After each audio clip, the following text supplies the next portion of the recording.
বালিগঞ্জ প্লেসের পর এবার আমার স্ট্রিট শব্দদানবের প্রতিবাদ করে ফের হেনস্থার শিকার তরুণী। রবিবার রাতে দেদার বাজি ফাটছিল এলাকায়। প্রতিবাদ করায় এলাকার যুবকদের লাগাতার কটূক্তির মুখে পড়তে হয় চন্দ্রিমা মাঝিকে।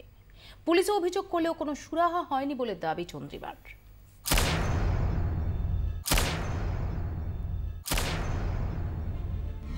জলসার মাইক বাজানোর প্রতিবাদ করে হেনস্থার মুখে পড়েন দক্ষিণ কলকাতার শিক্ষক দম্পতি। এবার পালা উত্তরের। রাতভর শব্দবাজি ফাটানোর প্রতিবাদ করে কটূক্তির শিকার তরুণী।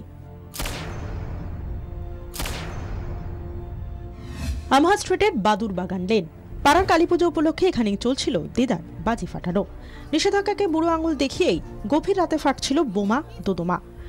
দমদম থেকে 1 বছরের শিশুকন্যাকে নিয়ে বাপের বাড়িতে এসে চরম সমস্যায় পড়ে যান চন্দ্রিমা মাঝি।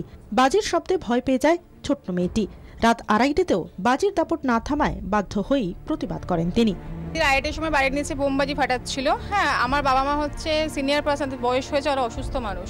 আমরা গিয়ে প্রোটেস্ট করাতে আমি বলেছিলাম দিয়ে বন্ধ করেছে, কিন্তু তারপর আমার হাজবেন্ড বলেছিল কি শুধু এই কথাটা বলেছে পুলিশ ডাকবো কি, আর এতেই আগুনে ঘি পড়ে। চন্দ্রিমা ও তার স্বামীর উদ্দেশ্যে গালিগালাজ ও কটূক্তি শুরু করেন এলাকার যুবকরা।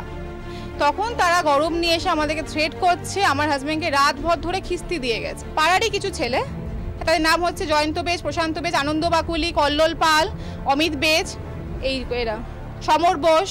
সোমবার সকালেও থামেনি সেই গালিগালাজ। কালকে সকালে থেকে গিয়ে বলছি যে খিস্তি কাকে দিচ্ছিলে, তোমাদেরকে কি আমরা খিস্তি দিয়েছিলাম? তখন বলছে তুই শুনেছিস? আচ্ছা শুনেছি। তুই পুলিশের ধমকি দিয়েছিস কেন? তুই পুলিশের কথা বলেছিস বলেও আমরা তোদেরকে খিস্তি দিয়েছি, বেশ করেছি। তার সাথে যুবকবৃন্দ কমিটির ছেলেরা বলেছে, তার সাথে পাড়ার কিছু সিনিয়র পার্সন সাপোর্ট করে বলেছেন বেশ করেছে। যদিও চন্দ্রিমার অভিযোগ মানছেন না অভিযুক্তরা। ক্যামেরার সামনে মুখ খুলতেই আপত্তি তাঁদের।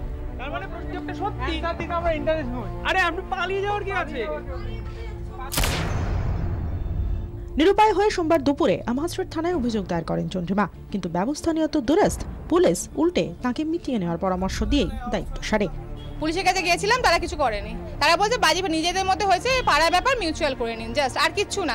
পুলিশের সাহায্য মেলেনি, চলছে লাগাতার হুমকি। 1 বছরের শিশুকন্যা আর অসুস্থ বাবা মাকে নিয়ে চরম আতঙ্কে দিন কাটছে চন্দ্রিমা। 24 ঘন্টার জন্য ক্যামেরায় চাঁদ মিয়ার সঙ্গে ঋত্বিক মণ্ডলের রিপোর্ট, কলকাতা।